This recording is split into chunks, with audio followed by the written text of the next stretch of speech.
Hey, this is Todd. In many ways, this is a follow-up to the video that just precedes this on balancing encounters in OSR. There were some really great tips in the comments of that video on some resources that are available, from little blurbs in the rules compendium, reverse engineering a Gygaxian comment in the first edition DMG, to using different modules. I think someone suggested if you're running this B1 through B9 modules, they have a lot of great input in there in that vein of modules. I didn't think about it at the time, but in Search, I think it's called In Search the Unknown. I forget which number it is. I will post it somewhere in the comments or in the description when it comes to me. But that was essentially a module that was built as a learning tool for GMs to really learn how to create dungeons.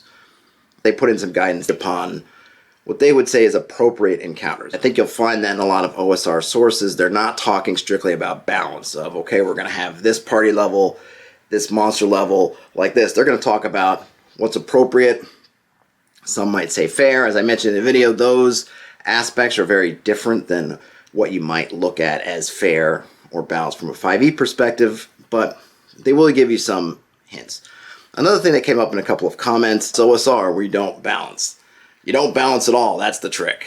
I don't think that's really true. Looking back at these materials, these were In Search of the Unknown and the 1E DMG and these other resources were of the time. They're not people coming back to it from now and trying to impose modern values upon it. These are materials of the time that will talk to appropriate encounters. There was certainly some idea, again, very different than 5e's version of balance, but there was this idea of what is appropriate. When we're looking at what's appropriate, what's fair, what you should expect, again, following up on the last video, there were the idea of where you are. In 5th edition, if an encounter is balanced in terms of what level your party is and what their makeup is and maybe what items they have. In the old school gaming, it was really more about, well, where are you? In Dungeons, this was what level the dungeon you're on.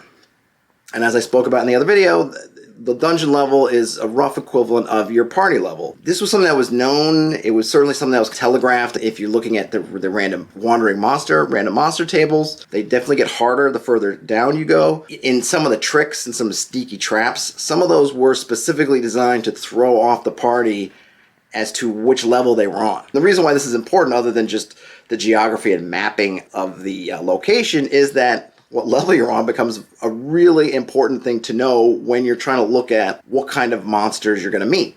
In the wilderness, it's slightly different. In the wilderness, you can be anywhere and run into almost anything, depending on how you lay out which monsters are in which ecosystems or biomes. The key there is there's a higher chance of running into nasty things in certain environments. Where are you? The dungeon, it's how deep you are. So now, telegraphing danger, signaling danger. This concept very much fits hand in hand with where you are as a party. Do you know where you are? When we talk about telegraphing danger or signaling danger, we're talking about putting the clues and elements in place so that a party can determine where they are. If they're running into a dragon's lair, what signs are there that will indicate to them, hey, it's a dragon's lair? This is something that's good advice for any game. It's not limited to OSR. It's perfectly viable, I think, concept in 5th edition. However, it's more important in OSR just in terms of the fact that, particularly at low levels, there's no nets to catch you if you fail. There's no death saves. You just hit 0, you're down. It's really vitally important that you give the players the information, or at least make it available to them to determine whether they should go on. We really count on the players to make those decisions for themselves. I think in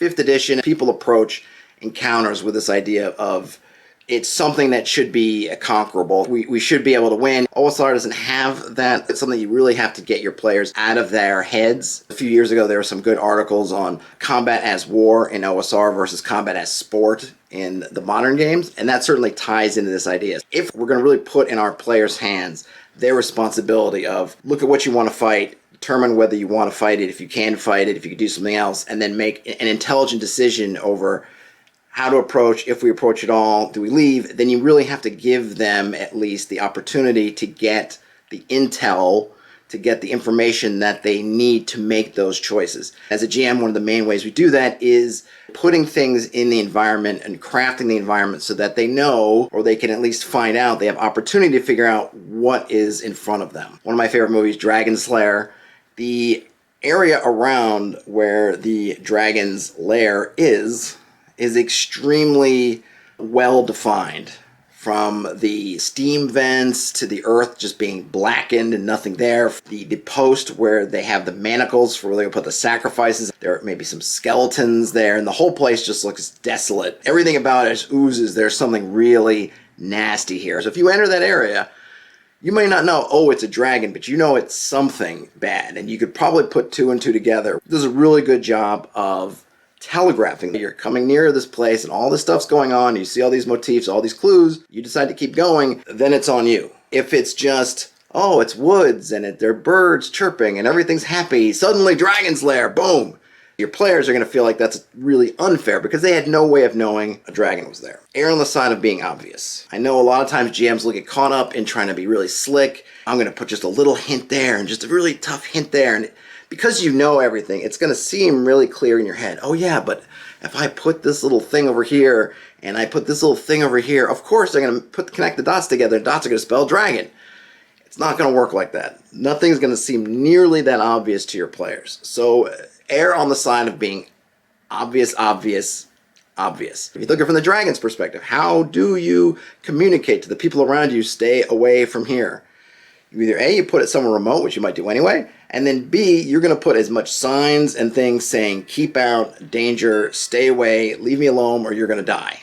Because you want people to leave you the heck alone when you're in your lair. So think about it that way.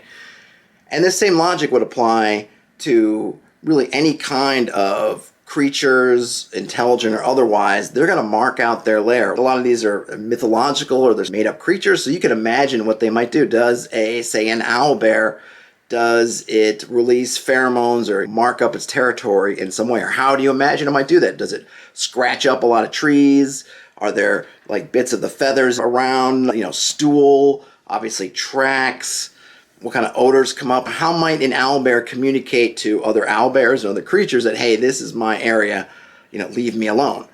If you're goblins, what might goblins do to mark out their boundaries? You want to include all of these things in your game so that when your players get to these areas, that they can make these decisions. Now, they may not know exactly, oh, these are goblins versus they're orcs, but they might, and you can play into however your lore works with what makes a goblin special in terms of their society or how they think about things versus an orc or versus a kobold, something else. I know I've used a lot of examples in the wilderness, but this also pertains to dungeons as well. If you have specific areas of a dungeon that belong to a particular creature or a particular culture, how would these be set apart from every other area of the dungeon? By the way, this is what makes the wandering monsters, the random monsters, so dangerous, whether it's in the wilderness or whether it is in the dungeon, is that you don't get that telegraphing.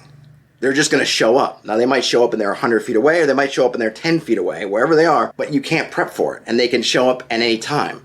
And that's what makes them powerful. It could be doom. They're catching you unaware, somewhere where you might not be paying attention. With other threats that live there, threats that are there on a consistent basis, it's their home, it's their territory, we want players to be able to suss out, okay, that's over there, I'm going to choose to engage with that, and I can choose how I want to engage with that, or I can choose not to engage with that. OSR puts so much importance on the players making those decisions as opposed to the narrative or the story. Going back to something like Keep on the Borderlands, they just put a whole bunch of monster installations, monster homes out there, and they really leave it up to you how to play them. These things are out there, you're going to have to figure out how to deal with them. What we need to do as GMs is give your players the most material. It might feel like you're just handing it to them, but I think particularly if you're dealing with new adventures, new players, I guess rather, if you're a new GM, don't worry about, oh, I'm giving them too much. I don't feel like you really can give them too much. I don't feel like you're really giving away the secrets if you make it obvious there are goblins here. That's not the really interesting part. To me, the interesting part is there are goblins here.